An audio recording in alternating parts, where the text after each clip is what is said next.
ओम नमः शिवाय। हर हर महादेव। जय माता मनसा रानी नमः। जय मां मातंगी नमः। जी हाँ मेरे भक्तों, हम अपने चैनल के माध्यम से आप सभी को शिव कथा प्रसंग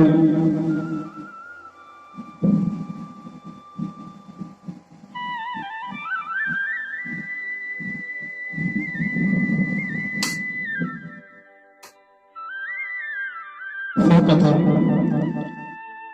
प्रसंग के चैनल के माध्यम से आप सभी को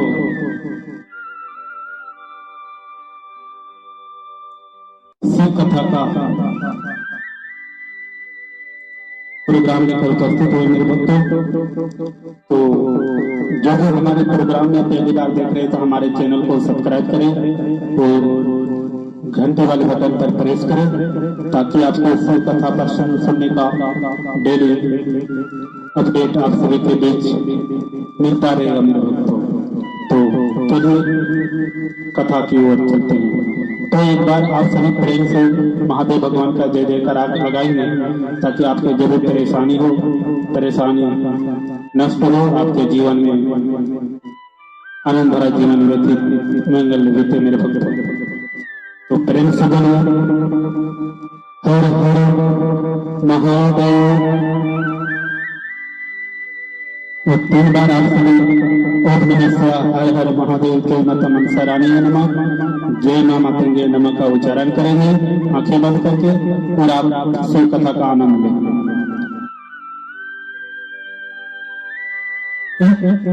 ऐसे समय का सावन का महीना था।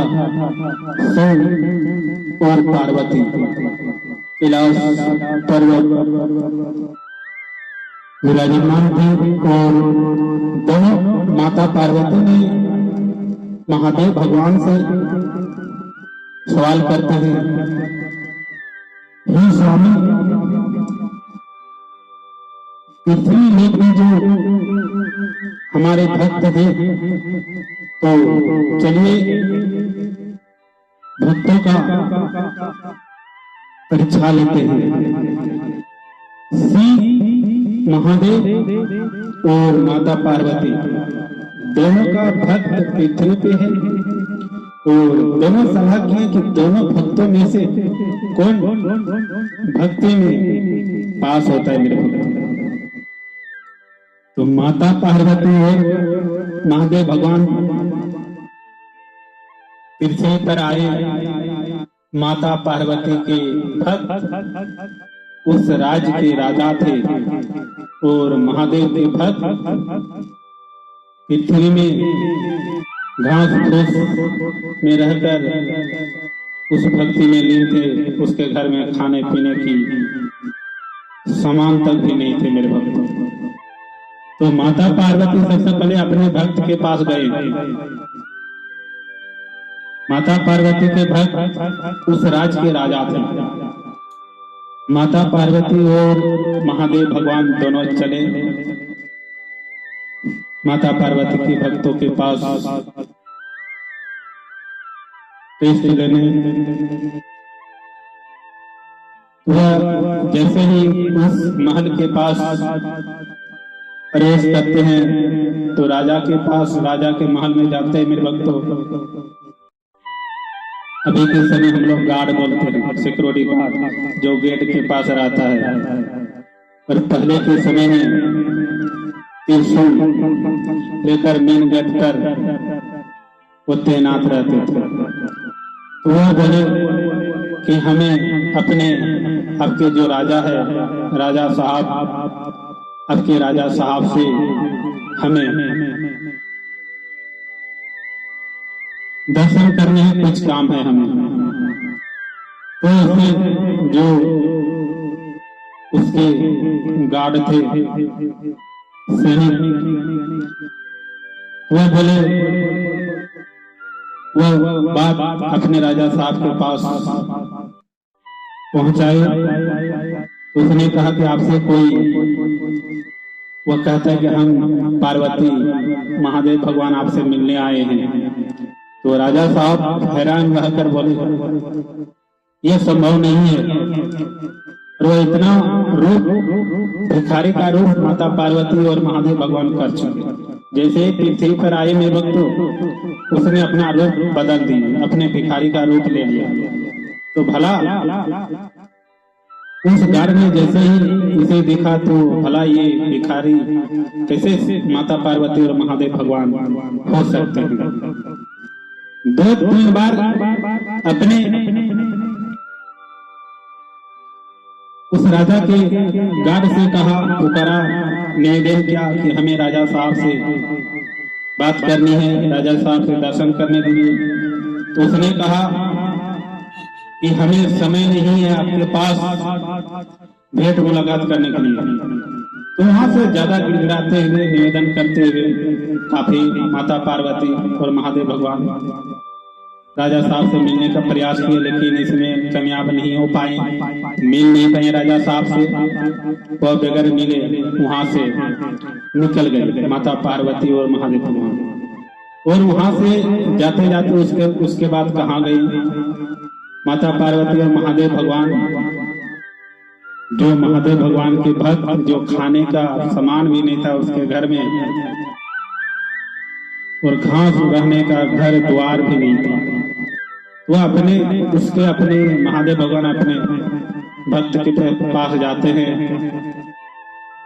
वहां एक उसका भक्त पति और पत्नी रहा करते थे। तो उसका पति अपने खाने पीने के सामान को लेकर गांव जो होता है ना मेरे भक्तों, गांव गए थे मांगने के लिए, अपने पेट पालने के लिए। तो घर में सिर्फ पत्नी थी। तो माता पार्वती और महादेव भगवान जैसे ही दरवाजा पर प्रवेश करते हैं, तो महादेव भगवान तो भिखारी का रूप धारण किए थे। तो मेरे भक्तों जैसे ही अपने भक्त के पास दरवाजा में पहुंचते हैं तो आवाज लगाते हैं, भिक्षाम देहु, हमें कुछ खाने की सामान चाहिए, हमें भूख से तड़प रहे हैं, पानी प्यास से तड़प रहे हैं। वह दौड़ती हुई आती है और वह देखते हैं कि सामने पे कोई भिखारी का रूप ही था, माता पार्वती और महादेव भगवान।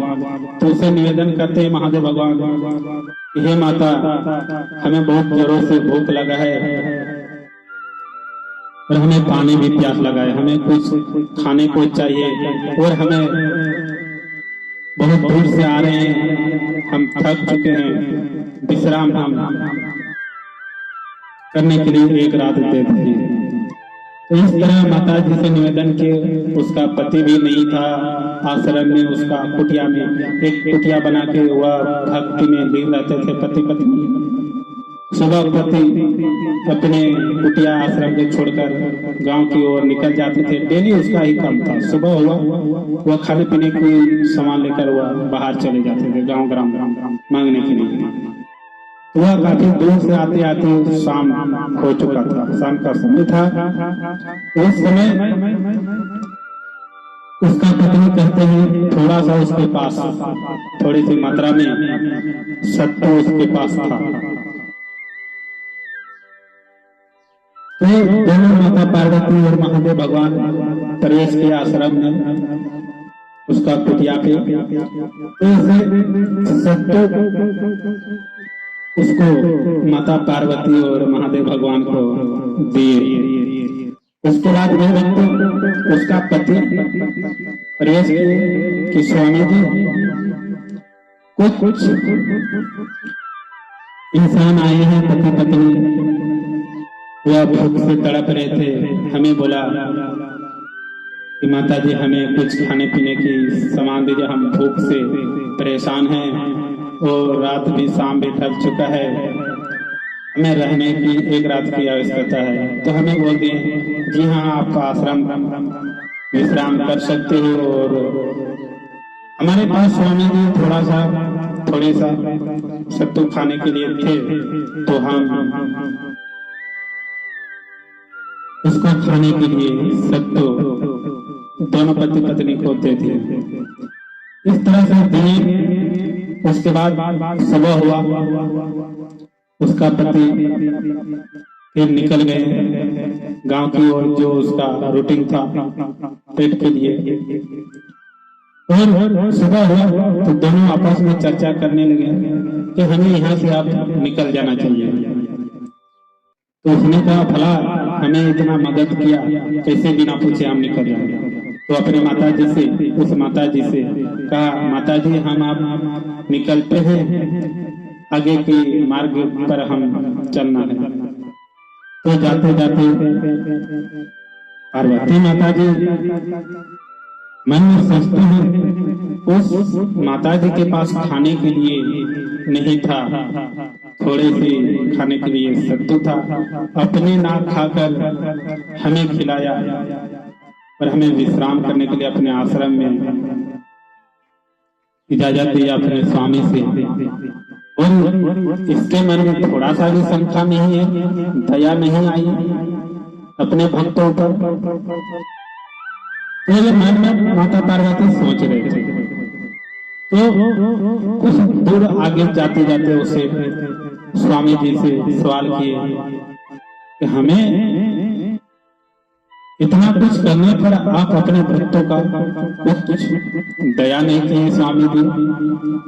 तो दया तो हम करते, लेकिन आप पे हम सोच रहे थे कि देखिए आपके मन में क्या चल रहा है।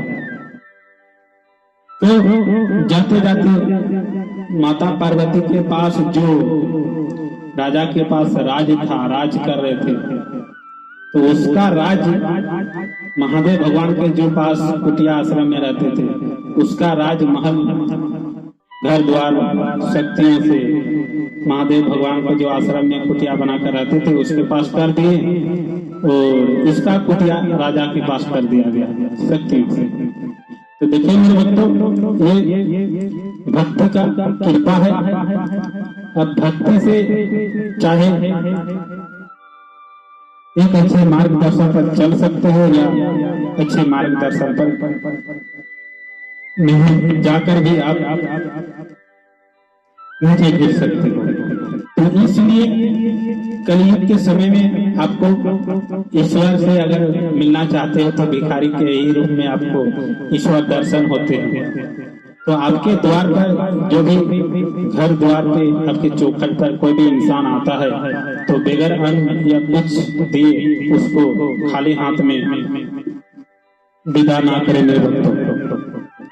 यही हमारा धर्म का कर्म है।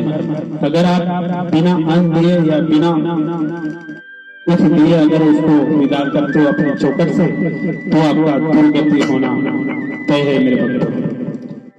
इसलिए अब सुबह से हम नम्र निवेदन करते हैं कलयुग के समय पे आप सभी अपने अपने जिसके भी घर में प्रवेश होते हैं चौखट पर, वह अंदर आपके घर के अंदर नहीं प्रवेश करते, वो चौखट पर ही रहते हैं। तो वह आपके जो भिखारी के रूप में आते हैं उसको कुछ एक मुठ्ठा दो मुठ्ठा अन्न देकर ही उसको विदा करेंगे। तो इस कथा से आप सभी यही समझें कि धन अधिक धन होने के कारण आप घमंड नहीं करना चाहिए। अगर आप धन आपके पास है तो आप भिखारी को दान करें, जिसका पेट में अन्न नहीं है उसको अन्न दें।